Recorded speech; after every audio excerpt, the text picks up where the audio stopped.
Aming Ama at aming Diyos na pangyarihan sa lahat, buong galang na kami po ay nagpapakumbaba sa iyong harapan sa mga oras na ito. At hinihiling po namin na turuan mo kaming lahat at bigyan ng kaliwanagan sa iyong mga salita.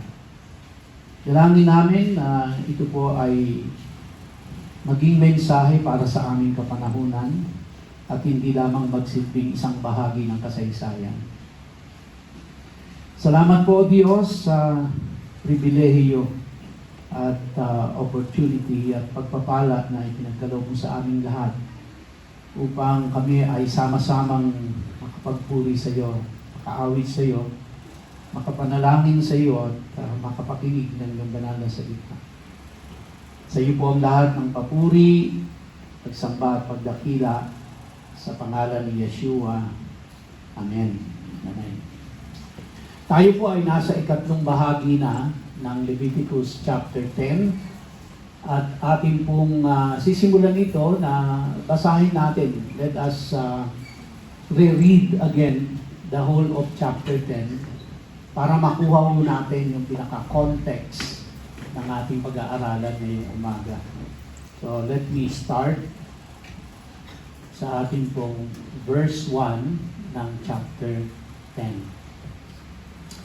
But Nadab and Abihu, sons of Aaron, each took his censer, put fire in it, laid incense on it, and offered an authorized fire before Adonai, something he had not ordered them to do.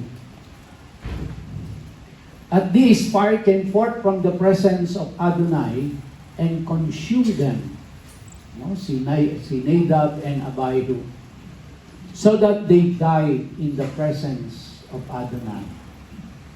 This is such a scary scenario. Moses said to Aaron, "This is what Adonai said. Through those who are near me, I will be consecrated. And before all the people, I will be glorified." Aaron kept silent. Again, let me repeat po yung verse 3. This is what Adonai said. Through those who are near me, I will be consecrated. Meaning, he must be treated with holiness. Verse 4, Moshe called Mishael and Elzaphan, sons of Uzziel, Aaron's uncle, and told them, "Come here and carry your cousins away from in front of the sanctuary to a place outside the camp." They approached and carried them in their tunics out of the camp, as Moshe has said. Then Moshe told Aaron and his sons Eleazar and Ithamar, "Don't unbind your hair or tear your clothes in mourning, so that you won't die and so that Adonai won't be angry with the entire community. Rather, let your kinsmen, the whole house of Israel, mourn because of the destruction Adonai brought about with his fire. Moreover, don't leave the entrance to the tent of meeting, or you will die, because Adonai's anointing oil is on you." Adonai said to Aaron, "Don't drink any wine or other intoxicating liquor, neither you nor your sons with you, when you enter the tent of meeting, so that you will not die. This is to be a permanent regulation to all your generations, so that you will distinguish between the holy and the common, and between the unclean and the clean, and so that you will teach the people of Israel all the laws Adonai has told them through Moshe." Moshe said to Aaron and to Eleazar and Ithamar, his remaining sons, "Take the grain offering left from the offerings for Adonai made by fire, and eat it without leaven next to the altar, because it is especially holy. Eat it in a holy place because it is your and your son's share of the offerings for Adonai made by fire. For this is what I have been ordered. The breast that was waved and the thigh that was raised, you are to eat in a clean place. You, your sons and your daughter with you, for these are given as your and your children's share of the sacrifices of the peace offerings presented by the people of Israel. They are to bring the raised thigh and the waved breast, along with the offering of fat made by fire, and wave it as a wave offering before Adonai. Then it will belong to you and your descendants with you as your perpetual share, as Adonai has ordered.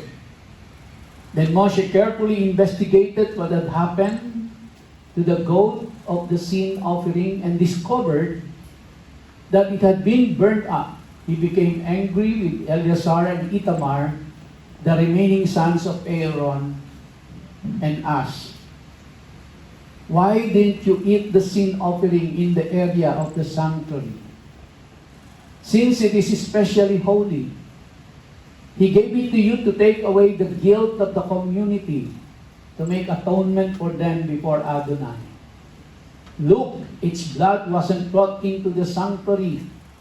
You should have eaten it there in the sanctuary, as I ordered." Aaron answered Moshe, "Even though they offered their sin offering and burnt offering today, things like this have happened to me. If I had eaten the sin offering today, would it have pleased Adonai?"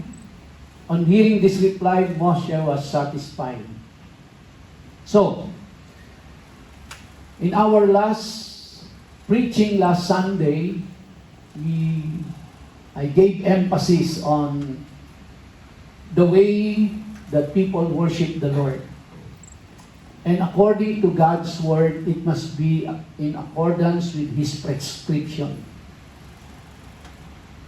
At sa pagkakataon pong ito, nakita natin na mismong yung mga anak ni Aaron, the high priest, at pamangkin ni Moses, ang pinaka-leader ng buong Israel, they violated the instruction of God. And immediately, God's punishment was to kill them on the spot, right in the middle of their worship service. Pinaslang ng Diyos sa pamamagitan ng apoy. Sinunog niya yung magkapatid sa harapan ng tatay, sa harapan ng tiyuhin, sa harapan ng mga priest, ng mga leaders, sa harapan ng buong congregation. Now, siguro po ay magtatanong tayo, sobrang lupit naman ng ginawa ng Diyos. Bakit humantong ang Diyos sa ganoong pagpapasya na ganoon kalupit ang sapitin ng magkapatid? Huwag natin kalilimutan na ang Diyos natin ay hindi lang Diyos ng pag-ibig. Hindi lang siya Diyos ng kapayapaan. Siya din po ay Diyos na nagpaparusa sa nagkakasala sa Kanya. Siya po ay marunong magalit, lalong-lalo na po kapag ang na-violate ay ang Kanyang kabanalan. Kaya po binigyan ko ng emphasis yung verse 3. Na magtataka po tayo bakit sa isang iglap, no? O-ordained lang nung mga priest, ka-ordained lang ng high priest, kasi simula lang ng kanilang priestly ministry. Officially, they started the sacrifices. Pero ito agad, magkapatid pa ang nag-violate. At ang sabi po doon, sa verse 1, "But Nadab and Abihu, sons of Aaron, each took his censer." Alam mo natin kung ano yung censer, no? Ito yung hawak nila na mayroong usok. "Put fire in it, laid incense on it, and offered unauthorized fire." Naghandog sila ng hindi ipinahihintulot ng Diyos. At ito po ang dahilan kung bakit sila pinaslang ng Panginoon. Dahil maliwanag ang instruction ng Diyos na ang gagamitin nilang fire doon sa altar of incense ay manggagaling doon sa brazen altar. At alam mo natin na during the ordination, during the consecration of Aaron and yung kanyang mga anak, ang nagsisindi ng brazen altar ay si Moses. Kumbaga during the ordination. Pero nung nagsimula na po, on the 8th day, which is the start of the priestly duties nila, ang Diyos na ang nagsindi nung pong offering nila na nasa brazen altar. At binilin sa kanila ng Diyos na huwag niyong hahayaang mamatay yan. Kaya kailangan i-sustain nila yon, no? At binilin sa kanila ng Diyos na yung fire na gagamitin nyo pang sindi dun sa incense na gagamitin nyo sa altar of incense bago pumasok ng Holy of Holies, yung baga nun, yung apoy, dapat dun manggagaling sa brazen altar. Because it is considered holy to the Lord. So lumalabas po dito, since yun ay unauthorized fire, yung ginamit, ibig sabihin hindi nang galing dun sa brazen altar. Yung pinansindi dun sa incense. So sino nagsindi? So sa madaling salita po, kung hindi, kasi ang authorized lang na panggagalingan ng apoy dun sa brazen altar. So kung nag-offer sila ng unauthorized, hindi nang galing sa brazen altar yon, at hindi ang Diyos ang nagsindi nun. So ang nagsindi nun yung magkapatid. Kaya siya naging unauthorized. And since nasa loob na sila ng holy place, at nandun na sila sa bukana ng Holy of Holies, wala nang pinahihintulutan na unholy sa loob nun. Lahat dapat ay holy. Kaya nga sila ng mga priest, bago sila lahat pumasok doon, nagkakaroon muna sila ng washing of their hands and their feet. Nagkakaroon muna sila ng offering doon sa brazen altar. So, inihahanda nilang lahat yun. Para pag pumasok na sila sa holy place, lahat doon ay considered as holy. So, ibig sabihin, may nagpasok ng hindi holy sa loob. So anong makikita natin dito mga kapatid? Bakit ganoon sabihin na natin kabagsik ang ginawa ng Diyos dun sa magkapatid? Well, sapagkat binayolate nila ang kabanalan ng Diyos. So mga kapatid, here is the principle na ating pong matututunan dito, which is very much applicable even today sa ating pong panambahan. Na kapag tayo ay haharap sa Diyos upang sumamba sa Kanya, hindi pahihintulutan ng Diyos na ang kabanalan niya ay ibabiolate natin.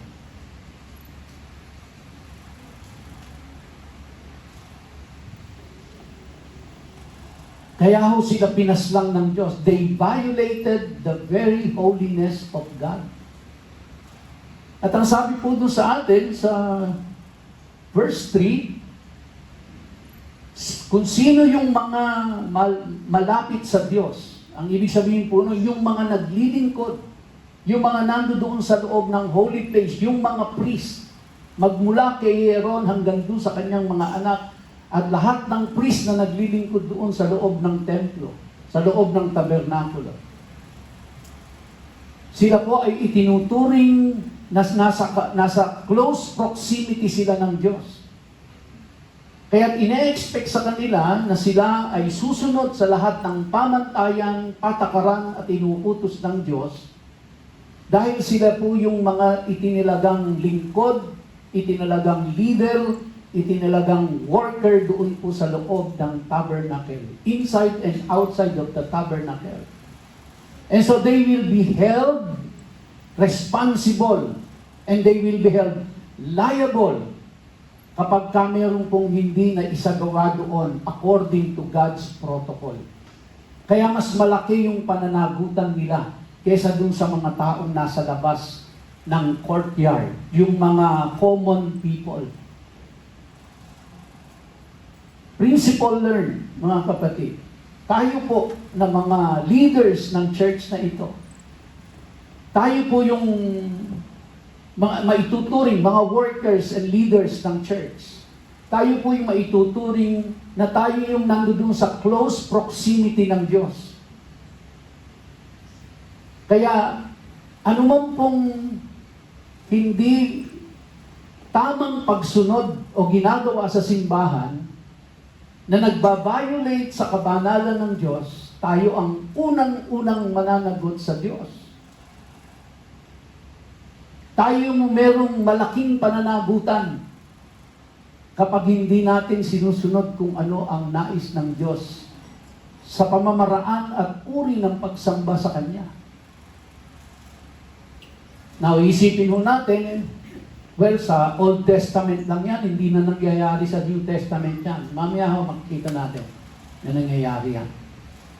Hindi nagbabago ang principle ng Diyos, mga kapatid. So they offered an authorized fire. Hindi pinahintulot ng Diyos yun. Ba't nyo ginawa? So imbestigahan pa po natin kung ano ang maaaring dahilan bakit pinaslang agad ng Diyos yung magkapatid. No? So in verse 2 it says that this fire came forth from the presence of Adonai. So alam ng 3 million na mga mamamayan na walang ibang nagparusa sa magkapatid kundi ang Diyos talaga. Kaya po mga kapatid, ang Diyos ay nagpapala, pero ang Diyos ay nagpaparusa rin. Okay? At this fire came forth from the presence of Adonai and consumed them. Na-cremate yung dalawa, so that they died in the presence of Adonai. So God consumed them with fire. Ano po yung mga reasons for judgment? Possibly, according to some historical and theological accounts, maaari daw po na yung magkapatid ay pinangahasang pumasok sa Holy of Holies. Dahil ang bilin ng Diyos, walang ibang pwedeng pumasok sa Holy of Holies kundi yung high priest lang. Na madalit salita, nung time nila na yon, ang meron lang talaga, ang authorized lang na pumasok doon sa Holy of Holies ay si Aaron. Bilang designated, ordained, consecrated high priest.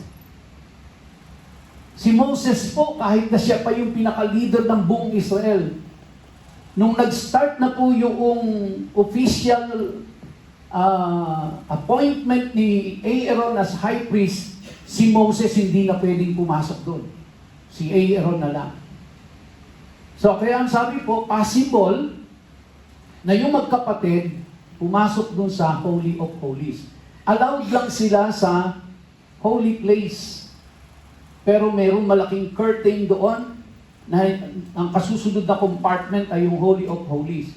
Bakit po ganoon yung kanilang analysis doon? Kasi yung censer, yung po yung dinadala kasi dun sa Holy of Holies. Kasi dun sa holy place, merong altar of incense, no, na nandoon po, doon nagpe-pray. Pagkatapos nung papasok yung high priest, may dalang censer. Yung lagayan noong umuusok. Kaya yun ang iniisip nila na possible, kaya pinaslang kagad ng Diyos kasi hindi lang nag-offer ng unauthorized fire, pumasok pa sa Holy of Holies. Eh yun lang nag-offer ng unauthorized fire. Violation na eh. Eh yung pumasok ka pa sa Holy of Holies na hindi ka authorized. Kasi sabi po doon sa verse 1 and 2 ng Leviticus chapter 16, Adonai spoke with Moshe after the death of Aaron's two sons. When they tried to sacrifice before Adonai and died. Adonai said to Moshe, "Tell your brother Aaron not to come at just any time in the holy place beyond the curtain, in front of the ark cover which is on the ark, so that he will not die, because I appear in the cloud over the ark cover." Even ho yung high priest, allowed lang siya na pumasok sa Holy of Holies during Yom Kippur. Meaning once a year lang, kahit siya lang yung tao na authorized pumasok doon, hindi siya pwedeng pumasok doon araw-araw. Hindi siya pwedeng pumasok doon na kung maisipan niya, magustuhan niya, masilip nga yung Holy of Holies. Hindi niya pwedeng gawin. Kahit siya yung high priest at siya lang yung authorized pumasok. Authorized lang siyang pumasok doon once a year during Yom Kippur. Kaya ibig sabihin po, pag si Aaron, kahit siya yung authorized at high priest, pumasok siya ng hindi Yom Kippur, papaslangin siya ng Diyos. Kasi violation yon. Hindi sila sumusunod sa instruction ng Panginoon. So dito makikita ho natin mga kapatid ang principle na tinuturo sa atin ng Diyos dito. Hindi pwedeng gagawin natin ang isang bagay dahil gusto lang natin. Or feel natin maganda. O feel natin yun ang trending. Kailangan gagawin natin lalo na sa pagsamba sa Diyos. Kasi yung time kong yan, sumasamba sila sa Panginoon eh. Nag-o-offer na sila eh. Kaya sa oras na tayo ay papasok na sa pagsamba sa Diyos, kailangan ito ay sang-ayon sa kung ano ang instruction ng Diyos.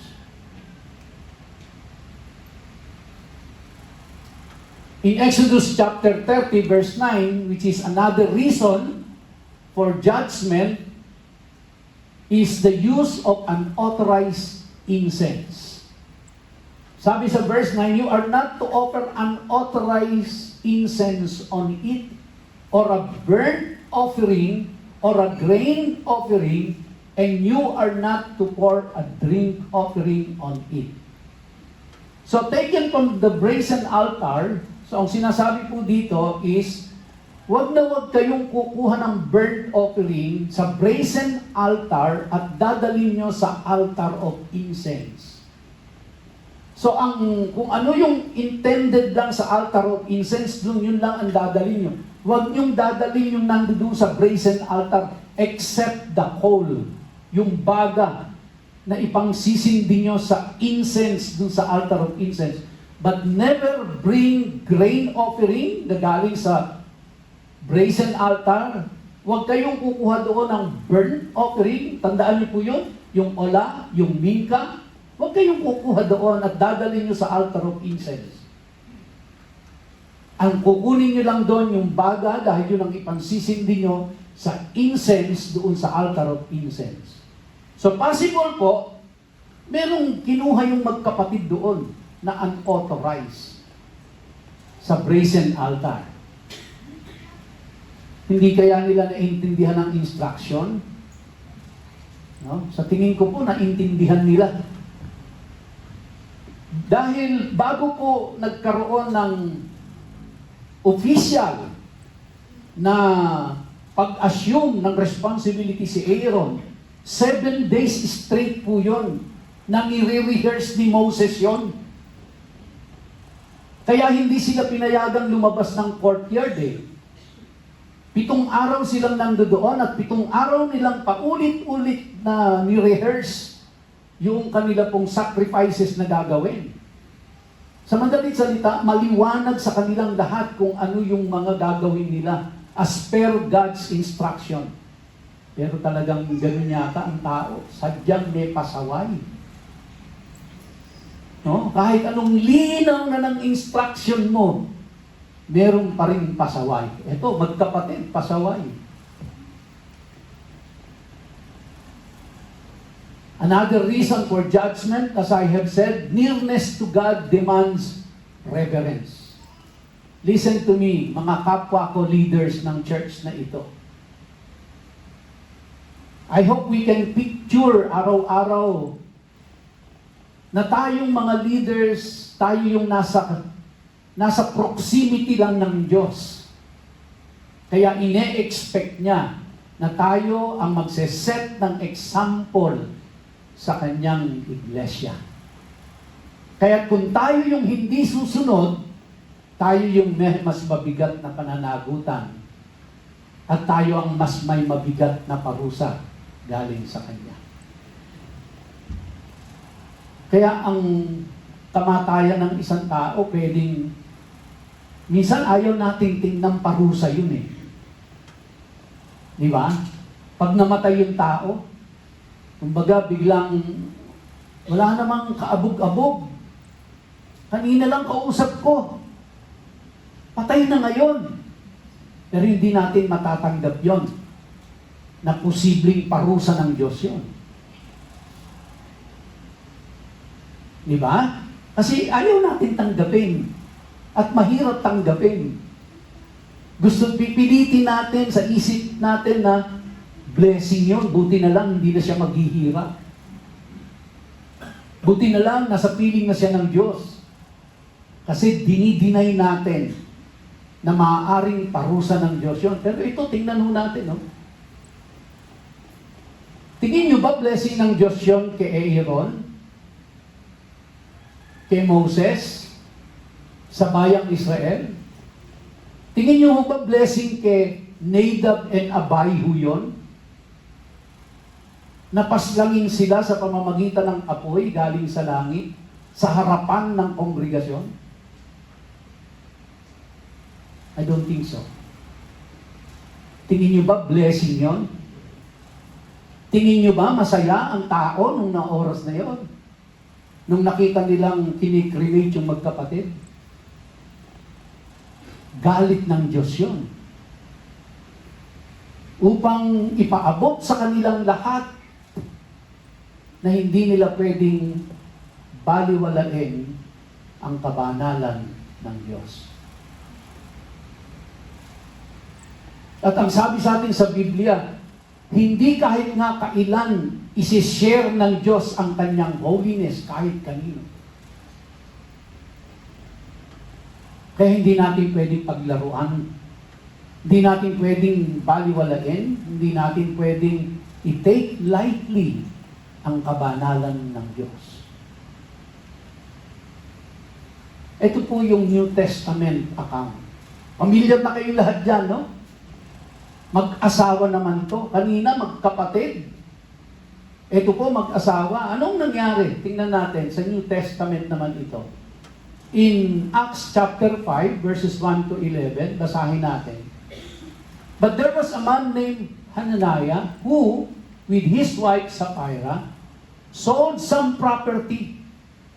May mga ari-arian, binenta ng mag-asawa.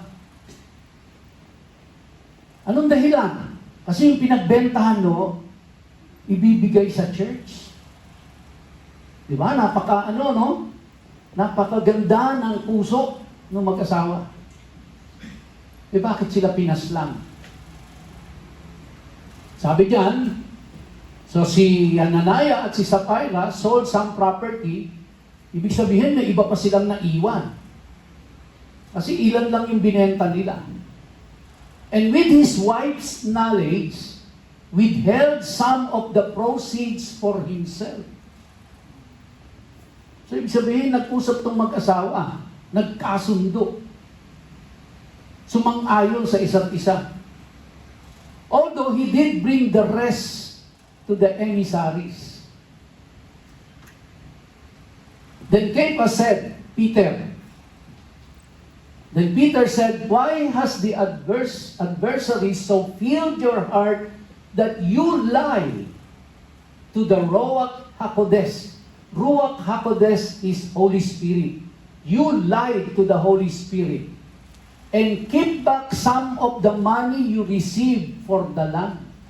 Kanino po yung property? Sa mag-asawa. Nung nabenta na po, kanino yung pera? Sa mag-asawa. Tama? Pero anong pinagkasunduan nilang dalawa? Pinagkasunduan nila yung napagbentahan, bahagi lang nun, kunin natin, tago natin. Yung bahagi, ibigay natin. But in the beginning, ang kanilang desisyon, kung ano ang mapagbentahan, ibibigay lahat. Nung hawak na nila yung pera, siguro malaki, nang hinayang. Sabi niya doon sa asawang babae, tago natin yung iba. Sabi ng babae, sige. Wala namang nakakaalam, tayong dalawa lang. Pero, bakit nalaman ni Peter? Na kinupit nila. Now, ladies and gentlemen, mga kapatid, sa umpisa pa lang, nung kanilang ito ay pinagpasyahan na ibebenta, at ang mapagbentahan ay ibibigay nila sa church. At that point in time, kahit hindi pa po nabebenta, yung property, yung magiging proceeds nun, hindi na nila pag-aari. Remember what we have learned sa nakaraan natin pag-aaral dito po sa Leviticus? Anuman ang iyong idinedicate sa Diyos, property na ng Diyos yan. Hindi na sa iyo yan. Kaya ano ang nangyari? Kahit nasa possession na nila yon, hawak nila, lupa nila, yung pinagbentahan pera nila, pero dahil from the beginning, ang desisyon nila is to give everything to the Lord. Then at that point in time, yun po ay property na ng Diyos. Kaya nung kinuha nila yung portion, ninakawan nila ang Diyos.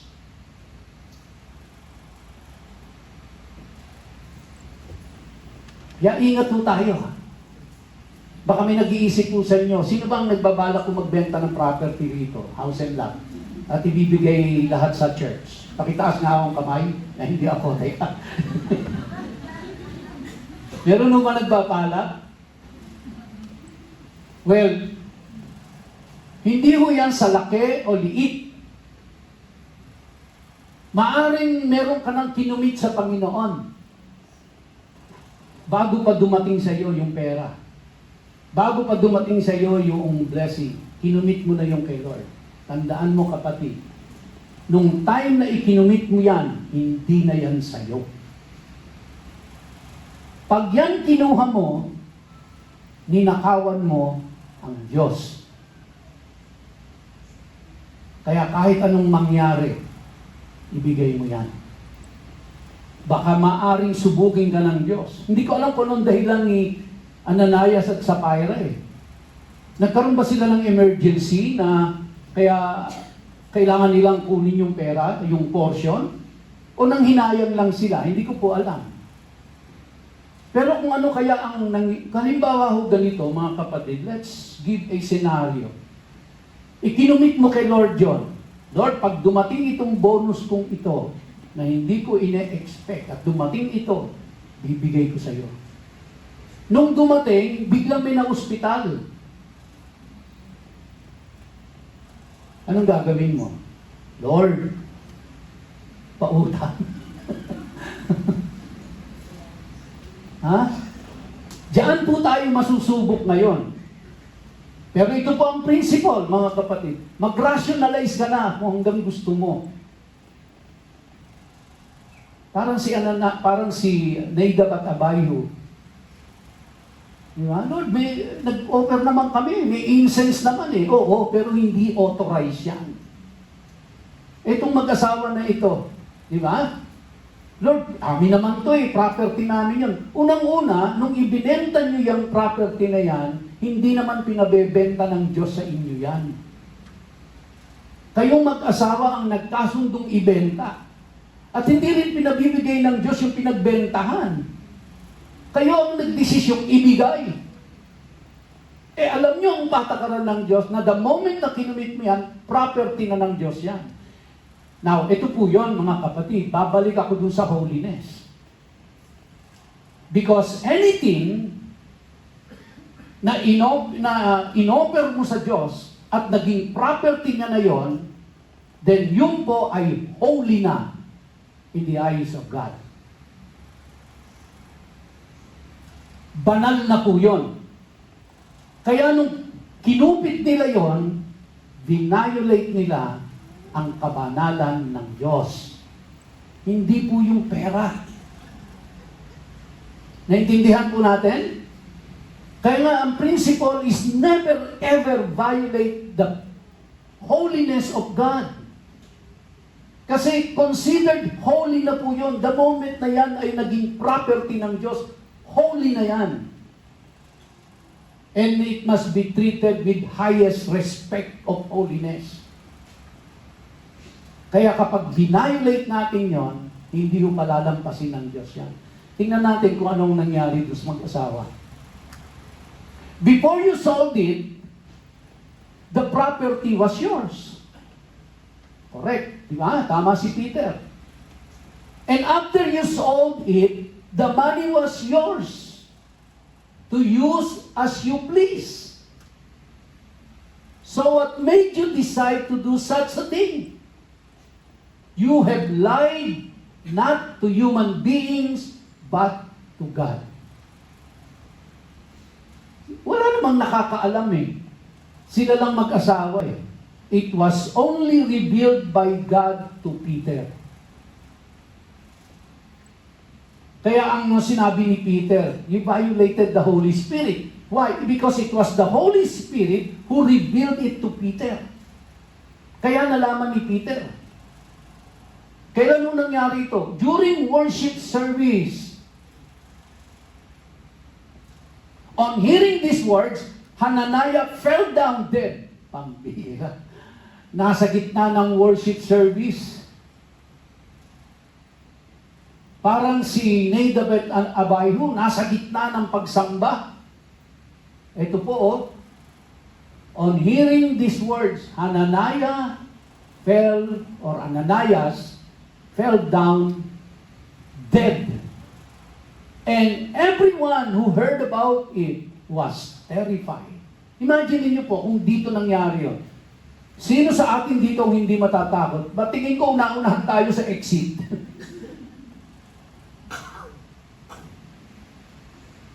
At ewan ko, biglang mababalita yan sa buong community ng mga Kristiyano. Naku, dun sa COG Bacoor, huwag kayo magsisimba dun. Mamamatay ka sa gitna ng service. Bakit namatay? Kinupit daw yung offering. Hindi ba? Ito yung nangyari eh. But remember, hindi po yung pera, hindi yung offering. Hindi kailangan ng Diyos yung pera na yan.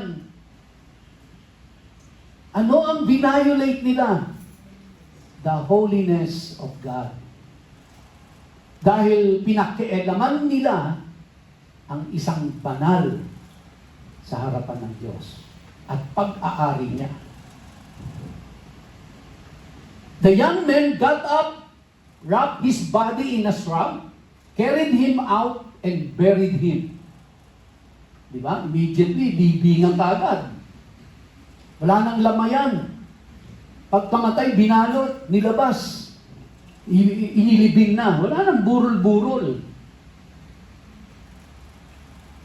Some 3 hours later, bakit kaya hindi nagsabay yung mag-asawa? Baka binibilang pa ni Sapphira yung kinupit nila, no? Kasi 3 hours lumipas eh. Some 3 hours later, his wife came in unaware of what had happened. Walang nakapag-text. Di ba? Hindi tinext si Sapphira. Where are you? Walang ganon, no? Yung asawa mo, namatay na. Natumba dito. Huwag ka nang pumunta. Walang text eh. Siguro, ano pa si Sapphira noon, no? Relax na relax. Kefa challenge her. Peter challenge her. Tell me, binigyan pa ng pagkakataon eh. Tell me, is it true that you sold the land for such and such a price? Yes, she answered. Which is tama naman, di naman siya nagsisinungaling doon. That is what we were paid for. But Peter came back at her. Then why did you people plot to test the Spirit of the Lord? Listen, the men who buried your husband are at the door. Doon sa may pinta, doorkeeper, usher. Oh, yung mga usher, nag-iintay matumba si Sapphira. They will carry you out too. Paano nalaman ni Peter? Again, sabi po dyan, no? Then why did you people plot to test the Spirit of the Lord? So it was the Lord who revealed it to Peter. It was the Spirit of God. Anong nangyari? Instantly she collapsed at his feet and died. The young men entered, found her there dead, carried her out and buried her beside her husband. Nasaan na yung kinupit nila? Pinakinabangan ba nila? Nasaan na yung pinagbentahan? Sino na ngayon ang mga ngalaga doon sa ibang natirang property? Remember, ilan lang ito sa property na binenta nila. O ngayon, nasa na yung ibang property, pinag-aawayan na ng mga kamag-anak. Patay na yung mag-asawa eh. Hindi man lang nakapag-execute ng ng last will and testament. Siyempre, kung may mga naiwang mga tagapagmana, dadaan pa sila sa extrajudicial settlement. Eh maduguho yun, dadaan sa korte yun, lilitisin yun, papatunayan mong ikaw ang kamag-anak. Mag-hire ka ng abogado, dadaan kayo sa korte, gagastos kayo ng malaki. So ano nangyari? Yung iniwanan nila, baka pinag-away-awayan na, at binigyan pa ng problema yung mga naiwanan, at silang mag-asawa na naghangad doon sa konting kinupit, sa pinagbentahan ng lupa, wala rin, hindi rin nila pinakinabangan. Bakit to? Pinaslang sila ng Diyos. Wow. As a result of this, great fear came over the whole Messianic community, and indeed, over everyone who heard about it. Hindi lang po yung mga eyewitnesses ang natakot. Siyempre, ang daming marites doon, di ba? Pagkatapos ng pangyayari na yon, maniwala kayo, pagbalik nila sa community, yun na ang chismisan sa kanila. Uy, alam nyo ba yung mag-asawa dyan? Wala na, patay na. Bakit? Kasi nangupit. So, pinaslang ng Diyos. Kaya kumalat po sa buong community yon. Biruin mo, hindi mo na pinakinabangan yung kinupit mo, hindi mo pa papakinabangan yung naiwanan mo pang property, laman ka pa ng chismis. Napakasaklap ng pinagwakasan ng mag-asawa. Dahil lang sa simpleng, una, hindi naman sila pinilit ng Diyos na ibenta yung property. Pangalawa, hindi sila inutusan ng Diyos yung pinagbentahan ibigay sa Kanya.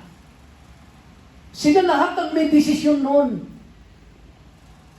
Kung binenta nila yun at hindi nila kinumit sa church, wala silang problema. Di gastusin nila kung saan nila gustong gastos eh. Pero dahil kinumit nyo sa Diyos eh. Property na ng Diyos, yan at alam nila yon. Hindi sila, dahil yan po ay batas ng kanilang, batas ng Israel yan. Alam nila yan from the beginning of Exodus. Panahon pa ni Moses, alam na nila yon. Anything na ini-offer mo sa Diyos, di ba pa kapag nagdadala sila ng hayop, dadala sila ng baka, dadala sila ng kambing, dadala sila ng ibon, The moment na dinala yan doon, ano po sabi sa atin, yung natutunan natin sa Leviticus, property na ng Diyos yan. And the moment na yan ay property ng Diyos, holy na yan sa Kanya.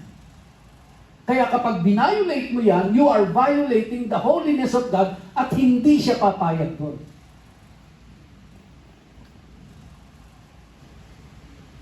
Magpaparusa siya. No? Paparusa siya. So, makikita po natin mga kapatid na ang kabanalan ng Diyos ay makikita natin sa lumang tipan at sa bagong tipan. Ang kabanalan ng Diyos ay mula pa noon hanggang ngayon, hindi nagbabago. Kaya ang ating pong, ito po, listen to me, anything, halimbawa, ikinumit mo ang oras na yon para sa Diyos, Kanya yan, hindi sa'yo.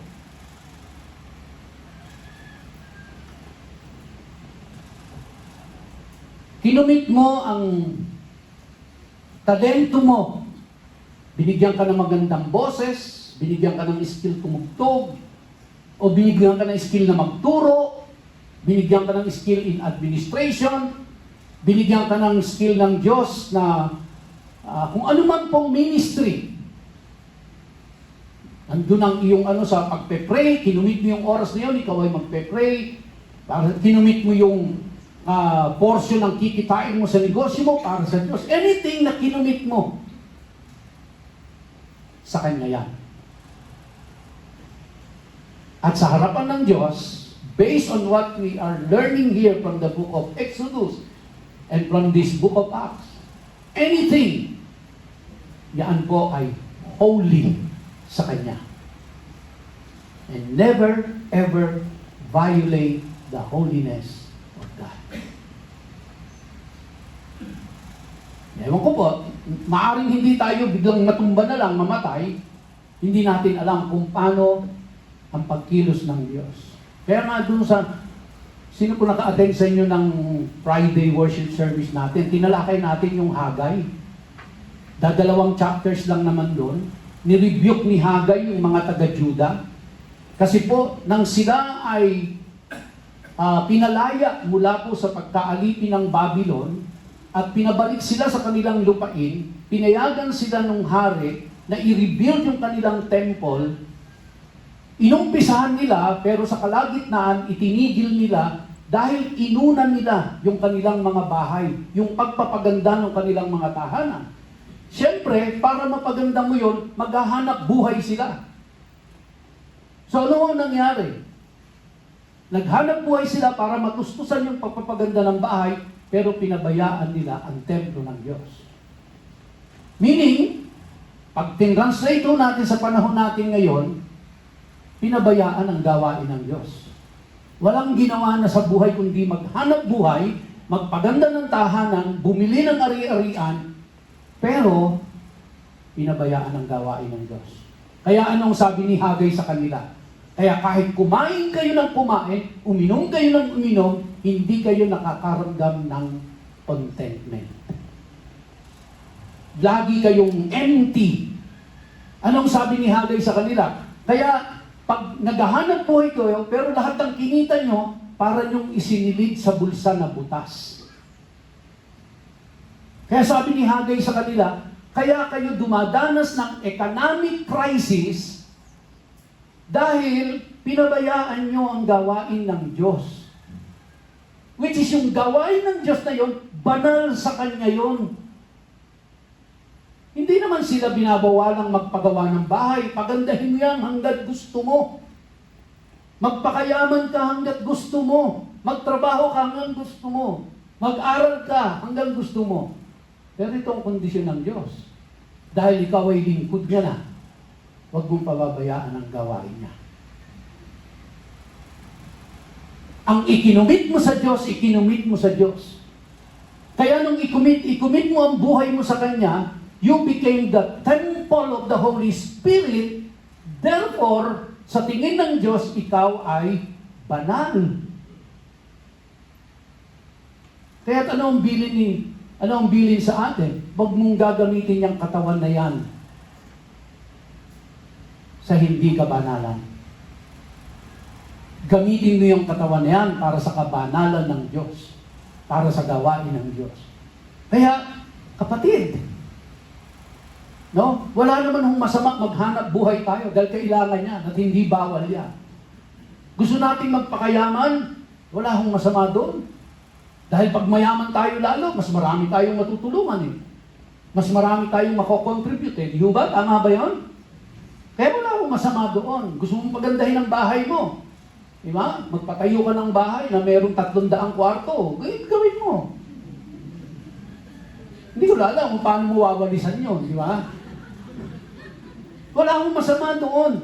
Pero the moment na lahat na lang ng oras mo, lakas mo, talino mo, kakayahan mo, ay ibinuhos mo na lahat doon at wala ka nang pakialam sa gawain ng Diyos, may problema ka na.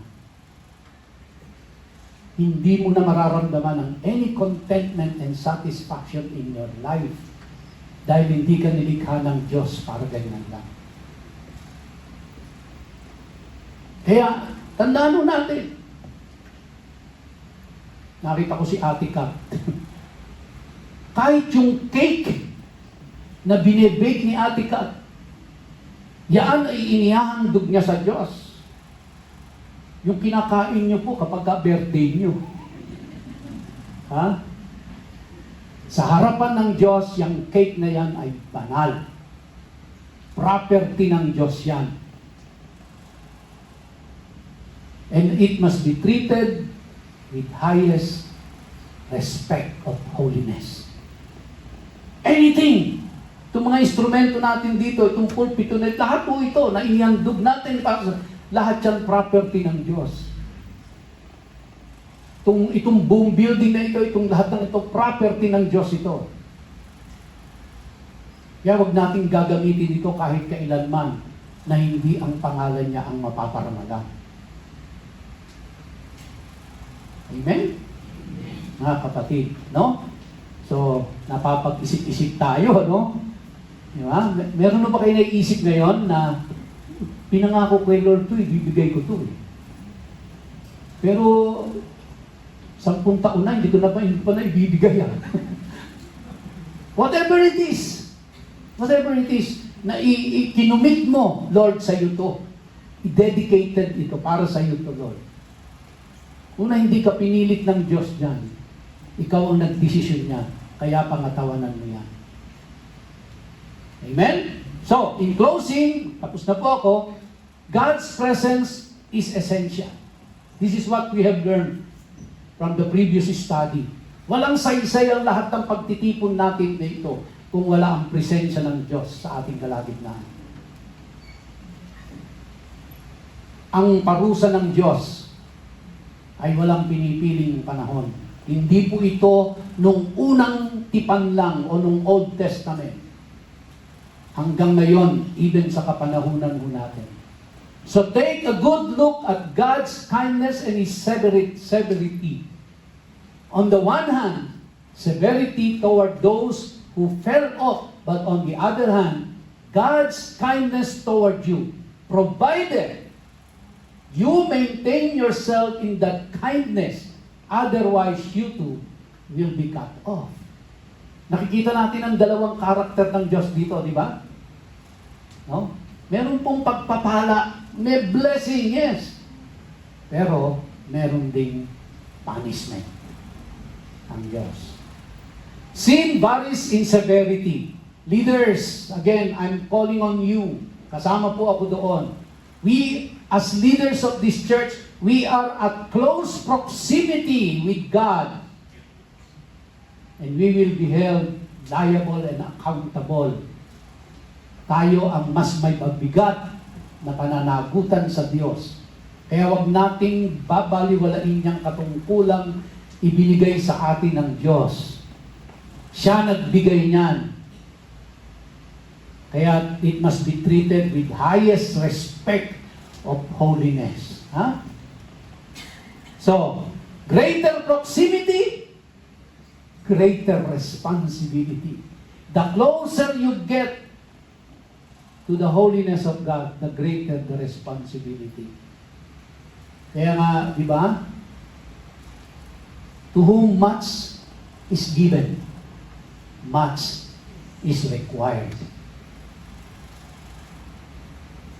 Pero wala hong aatras, ha? Leaders. Wala magre-resign. Wala magko-quit. Kinumit na natin sa Diyos yan. Hindi nyo sa akin kinumit yan. Sa Diyos natin kinumit yan. At sa Kanya tayo mananagot. Pero huwag kayo mag-alala. Ang kondisyon naman ng Diyos, sumunod ka, be-bless ka naman niya. Yun lang naman ang kondisyon eh. Sumunod ka, be-bless ka. Pero huwag kang susuway, lalong ikaw ay leader dahil mas mabigat ang kaparusahang igagawad niya sa iyo. No?